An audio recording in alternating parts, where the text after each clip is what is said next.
Hello, മായസുതിയാണ് ദമാമിന്ന്. ഞാൻ നിങ്ങളുടെ അടുത്തേക്ക് ഒരു കാര്യം ചോദിക്കാൻ വേണ്ടി വന്നതാണ്. നിങ്ങൾക്ക് ലൈഫിൽ എന്തെങ്കിലുമൊക്കെ വീഴ്ച വരുമ്പോൾ നിങ്ങൾ ദൈവത്തിന് കുറ്റം പറയാറുണ്ടോ? അങ്ങനെയുണ്ടെങ്കിൽ ഇനിയും പറയരുത് കേട്ടോ. എന്താണെന്ന് വെച്ചാൽ നമ്മുടെ ലൈഫിൽ എന്തെങ്കിലുമൊക്കെ ഒരു വീഴ്ച വന്നു കഴിഞ്ഞാൽ അത് നെക്സ്റ്റ് സ്റ്റെപ്പ് എന്ന് പറഞ്ഞാൽ ഏറ്റവും ഹൈ ആയിട്ട് കൊണ്ടുപോകുന്ന ഒരു ലെവലായിരിക്കും കേട്ടോ. നമ്മൾ പലപ്പോഴും ചിന്തിക്കാറുണ്ട്, അയ്യോ ഇത് നമുക്ക് കിട്ടിയില്ലല്ലോ, എന്തുകൊണ്ടാ തന്നില്ല, നല്ലൊരു ഓപ്പർച്യൂണിറ്റി ആയിരുന്നു, തന്നില്ലല്ലോ എന്നൊക്കെ. പക്ഷെ അതിലും നല്ല ഒരു കാര്യമാണ് നമ്മുടെ മുമ്പിൽ ഇരിക്കുന്നത്. പക്ഷെ നമ്മൾ അതല്ല ചിന്തിക്കുന്നത്. നമ്മുടെ ഒരു ലക്ഷ്യം ഇതായിരുന്നു, ഇത് കിട്ടണം എന്നായിരുന്നു. പക്ഷെ ദൈവത്തിന്റെ സൈഡിൽ നിന്ന് നോക്കുമ്പോൾ അത് നമുക്ക് ചിലപ്പോൾ അത് സ്യൂട്ടായി പോവില്ല കേട്ടോ. പല കാര്യങ്ങളും നമുക്ക് അറിയില്ലല്ലോ, എന്താണ് നമുക്ക് സ്യൂട്ടായി പോകുമോ ഇല്ലയോ എന്നുള്ള കാര്യങ്ങൾ ദൈവത്തിന് നന്നായിട്ട് അറിയാം. അപ്പം ഓരോ കാര്യങ്ങൾക്കും ദൈവത്തിന് നമ്മളെക്കുറിച്ച് ഭയങ്കരമായിട്ട് പദ്ധതിയുണ്ട് കേട്ടോ. അപ്പൊ ആ ഒരു വഴിയിലൂടെയാണ് പോകുന്നത്.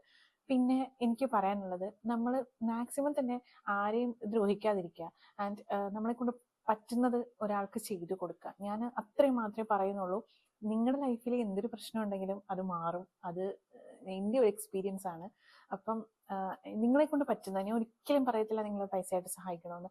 എന്താണെങ്കിൽ പോലും, ഈവൻ എന്ത് കാര്യമാണെങ്കിലും ഞാൻ പറയുന്നത് അങ്ങനെ നിങ്ങൾ ചെയ്തു കൊടുക്കുക എന്നുള്ളതാണ്. അത് ഞാൻ എൻ്റെ ഒരു മനസാക്ഷി വെച്ചിട്ട് ഞാൻ ജാതി മതമൊന്നും നോക്കാത്ത ആളാണ്. ഈവൻ 3 മതത്തിനെയും ഒരുപോലെ വിശ്വസിക്കുന്ന ഒരാളാണ് ഞാനും എൻ്റെ ഫാമിലിയും കേട്ടോ. അത് അത് ഞാൻ ഭയങ്കര പ്രൗഡോടെയാണ് പറയുന്നത്. ഇപ്പൊ ഈവൻ ഞാനൊരു ഹിന്ദുവാണ് എന്നെങ്കിൽ പോലും ചർച്ചിലാണെങ്കിലും മുസ്ലിം പള്ളിയിലാണെങ്കിലും എല്ലായിടത്തും ഞാൻ പോവാറുണ്ട്. അപ്പം ഞാൻ എൻ്റെ ഒരു വീഡിയോ ഞാൻ ഓൾറെഡി പോസ്റ്റ് ചെയ്തിട്ടുണ്ടായിരുന്നു, അതിന്റെ ഡീറ്റെയിൽ ആയിട്ട് തന്നെ പറഞ്ഞിട്ട്. അതായത് ഞാനിപ്പോൾ സൗദിയിലാണുള്ളത്. ഈ മണ്ണിൽ നിന്ന് കിട്ടുന്ന ഒരു റിയാല് പോലും എനിക്ക് ബർക്കത്തുള്ളതാണെന്ന് ഞാൻ വിശ്വസിക്കാറുണ്ട്. അപ്പോൾ ഞാൻ നാട്ടിൽ പോകുന്ന സമയത്ത് മുസ്ലിം പള്ളിയിൽ പോകാറുണ്ട്. അവിടെ പോയി തിരിയൊക്കെ കത്തിച്ച് അവിടെ നേർച്ചയൊക്കെ കൊടുത്തിട്ട് അവിടെ അന്നദാനത്തിനുള്ള ക്യാഷും കൊടുത്ത് അങ്ങനെയാണ് വരുന്നത്. കാരണം എനിക്ക് അന്നം തരുന്ന മണ്ണാണ് സൗദി അറേബ്യ. സോ അവിടുത്തെ വിശ്വാസമാണ് മുസ്ലിംസ്. സോ അതിൽ ഞാൻ ഉറപ്പായിട്ടും ഞാനും ബിലീവ് ചെയ്യുന്ന ഒരാളാണ്. ആൻഡ് ക്രിസ്ത്യൻ പള്ളിയിൽ പോകാറുണ്ട്, അതിലും വിശ്വസിക്കാറുണ്ട്. ഈവൻ എൻ്റെ അമ്പലങ്ങളിൽ പോകാറുണ്ട്. എല്ലായിടത്തും ഒരേപോലെ പോകുന്ന ഒരു വ്യക്തിയാണ് ഞാനും എൻ്റെ ഹസ്ബൻഡും കേട്ടോ. ഈവൻ ഇവിടെ ഒരു പെരുന്നാളൊക്കെ വന്ന ഹസ്ബൻഡൊക്കെ എന്താ പറയുക, നോമ്പെടുക്കാറുണ്ട്. കുറെ ആൾക്കാർക്കൊക്കെ അറിയാം, കാരണം ഞാൻ ഓൾറെഡി വീഡിയോ ചെയ്തിട്ടുണ്ട്. നോമ്പെടുക്കാറുണ്ട്. അപ്പം എല്ലാ മതത്തിലും വിശ്വസിക്കുന്നതാണ്. അതുകൊണ്ട് ഒരു മതം പറയുവാണെന്ന് വിചാരിക്കരുത്. നമ്മൾ എല്ലാ മതക്കാരെയും റെസ്പെക്ട് ചെയ്യുക കേട്ടോ. പിന്നെ ദൈവം എല്ലാം ഒന്നാണ്. ദൈവം ചിന്തിക്കുന്നതും ദൈവം പറയാൻ ഉദ്ദേശിക്കുന്നതും എല്ലാം നമ്മൾ നന്മ ചെയ്യണമെന്ന് മാത്രമേ ദൈവം പറയത്തുള്ളൂ. ഏതൊരു ദൈവമാണെങ്കിലും ശരി. പിന്നെ അവരുടെ ഖുറാനിലാണെങ്കിലും ബൈബിളിലാണെങ്കിലും രാമായണത്തിനാണെങ്കിലും എല്ലാം ഒരു കാര്യം തന്നെയാണ് പറഞ്ഞേക്കുന്നത്. ഇവരെല്ലാം സഹോദരങ്ങളാണ്. പിന്നെ എന്തിനാണ് മനുഷ്യരിങ്ങനെ കിടന്ന് അടികൂടുന്നത്? അതിന്റെ ഒരു കാര്യവുമില്ല. സോ ഇങ്ങനെയൊക്കെയുള്ള ചെറിയ ചെറിയ കാര്യങ്ങൾ പറയാനാണ് കേട്ടോ ഞാൻ വന്നത്. നമ്മൾ കൃപാസനത്തിന് ഒരു വീഡിയോ ചെയ്തിട്ടുണ്ടായിരുന്നേ. അപ്പം കൃപാസനത്തിന്റെ വീഡിയോ ചെയ്തതിൽ ഒരുപാട് പേര് നമ്മുടെ അടുത്ത് ഭയങ്കര ആയിട്ട് പ്രേയേഴ്സിന്റെ കാര്യങ്ങൾ പറഞ്ഞിട്ടുണ്ടായിരുന്നു. ഞാൻ കണ്ട കമന്റ്സ് ഒക്കെ ഞാൻ അവർക്ക് വേണ്ടിയിട്ട് പ്രാർത്ഥിച്ചു. അവരൊക്കെ മാതാവിന്റെ പ്രത്യക്ഷീകരണത്തിന് സാക്ഷിയാക്കണേ എന്ന് പ്രാർത്ഥിച്ചു. അതുപോലെ തന്നെ നമ്മുടെ വീഡിയോ ഫുള്ള് കണ്ടിട്ട് ഒരുപാട് ആൾക്കാർ പറഞ്ഞിട്ടുണ്ടായിരുന്നു കേട്ടോ, നല്ല പ്രേയേഴ്സ് തന്നിട്ടുണ്ടായിരുന്നു, ബ്ലെസ്സിങ്സ് തന്നിട്ടുണ്ടായിരുന്നു.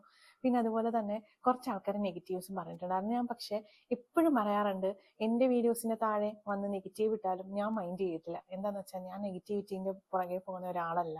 എൻ്റെ അടുത്ത് എന്താണോ എനിക്ക് നല്ലത് എന്ന് തോന്നുന്നത് അത് മാത്രമേ ഞാൻ ഏറ്റെടുക്കാറുള്ളൂ. ബാക്കിയെല്ലാം ഞാൻ കളയാറ് തന്നെയാണ് കേട്ടോ. പിന്നെ ഈ പ്രാവശ്യം ജപമാല റാലി ഉണ്ടായിരുന്നു. ഞാൻ കുറച്ചൊക്കെ TV-യിലാണ് കണ്ടത്. കഴിഞ്ഞ പ്രാവശ്യം എനിക്ക് പങ്കെടുക്കാൻ പറ്റി.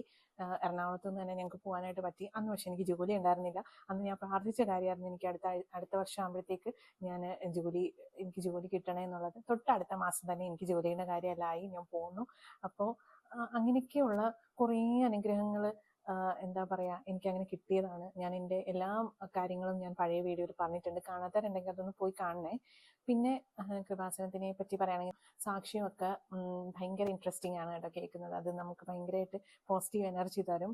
ധ്യാനമൊക്കെ കൂടണം. എൻ്റെയും കണ്ടിന്യൂസ് ആയിട്ടൊന്നും അങ്ങനെ പോകുന്നുണ്ടായിരുന്നില്ല. പക്ഷെ എന്നാലും മാക്സിമം ഞാൻ ടൈം കിട്ടുമ്പോഴൊക്കെ കാണാറുണ്ട്. പിന്നെ ഡെയിലി ബ്രെഡ് കൂടണം. ഡെയിലി ബ്രെഡിനകത്തും പല സാക്ഷ്യങ്ങളിലും കേട്ടിട്ടുണ്ട് ഡെയിലി ബ്രെഡ് കണ്ടിട്ട് അനുഗ്രഹം കിട്ടിയവരുണ്ട്.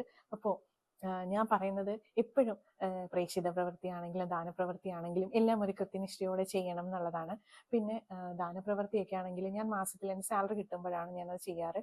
കഴിഞ്ഞ പ്രാവശ്യം ആക്ച്വലി ചെയ്തുകൊണ്ടിരുന്ന ആള് മരിച്ചുപോയി. അപ്പോൾ എന്താ പറയാ, കുറേ വർഷമായിട്ട് കിടക്കുന്നതായിരുന്നു. അപ്പൊ ഞാൻ ആ ആൾക്ക് ഹോസ്പിറ്റലിനേക്ക് ഉള്ളതായിരുന്നു ചെയ്തുകൊണ്ടിരുന്നത്. ആള് മരിച്ചുപോയി. അപ്പൊ തന്നെ അതിന്റെ നെക്സ്റ്റ് മന്ത് തന്നെ എനിക്ക് അർഹതപ്പെട്ട ഒരാളിനെ കിട്ടി. ഞാൻ ഇപ്പൊ അവർക്കാണ് ചെയ്യുന്നത്. പിന്നെയും മാറി മാറിയൊക്കെ ചെയ്യാറുണ്ട് കേട്ടോ. ഞാൻ എൻ്റെ വീട്ടിൽ, നമുക്ക് ഇവിടുന്ന് അന്വേഷിക്കാൻ പറ്റില്ലല്ലോ. സോ എൻ്റെ വീട്ടിൽ ഞാൻ പറയാറുണ്ട്, പുതിയ പുതിയ ആരെങ്കിലുമൊക്കെ ഇതുപോലെ അറിയുന്നവരുണ്ടെങ്കിൽ ഒന്ന് പറയണം, അപ്പൊ നമുക്ക് മാറി മാറി ചെയ്യാന്നൊക്കെ ഞാൻ പറയാറുണ്ട്. അപ്പൊ കൃപാസനത്തിൽ പോയിട്ട് എനിക്ക് കിട്ടിയ അനുഭവങ്ങളൊക്കെ ഞാൻ ഓൾറെഡി ആ വീഡിയോയിൽ പറഞ്ഞിട്ടുണ്ട്. അത് കഴിഞ്ഞിട്ടും കുറേ കാര്യങ്ങൾ മാതാവിൻ്റെ എന്താ പറയാ, ഓരോ കാര്യങ്ങളും എനിക്ക് ഭയങ്കരമായിട്ട് അനുഭവങ്ങൾ ഉണ്ടായിരുന്നു. ഓരോ ചെറിയ കാര്യങ്ങളിലാണെങ്കിലും ഞാൻ എന്നും പ്രാർത്ഥിച്ചിട്ട് പോകുന്നതുകൊണ്ട് തന്നെ എൻ്റെ ജോലി സ്ഥലത്താണെങ്കിലും എല്ലാം കൊണ്ടും ഭയങ്കര സപ്പോർട്ടായിരുന്നു എനിക്ക്. അത്രയും ഒരു സംരക്ഷണത്തിലാണ് ഞാൻ ജീവിച്ചു പോകുന്നത്.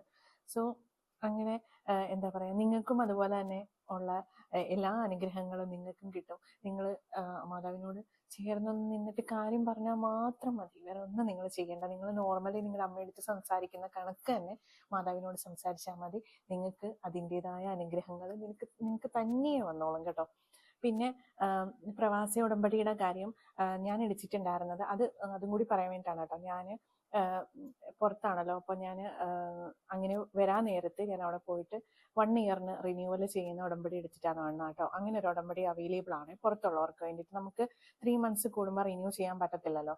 അപ്പം അങ്ങനെയുള്ളവർക്ക് വേണ്ടിയിട്ടാണ്. അപ്പം നമ്മുടെ ബുക്കിൽ എഴുതി തരും ആൻഡ് 1 ഇയറിൻ്റെക്കുള്ള പച്ചമെഴുകുതിരി എല്ലാം കിട്ടും കേട്ടോ. പിന്നെ എൻ്റെ ദാനപ്രവൃത്തിയിൽ എനിക്ക് ഭയങ്കര വെറൈറ്റി ആയിട്ട് ചെയ്യണം എന്നാണ് കേട്ടോ എപ്പോഴും. അതായത് എപ്പോഴും അനാഥാലയത്തിൽ മാത്രം കൊണ്ട് കൊടുക്കുക അങ്ങനെ ചെയ്യാന്നല്ല, കുറെ വെറൈറ്റി ആയിട്ടൊക്കെ ചെയ്യണം. കുറച്ച് ഇറങ്ങണം, പുറത്തേക്ക് ഇറങ്ങിയിട്ട് ആരെങ്കിലും അന്നേരം കണ്ട് ചെയ്യണം.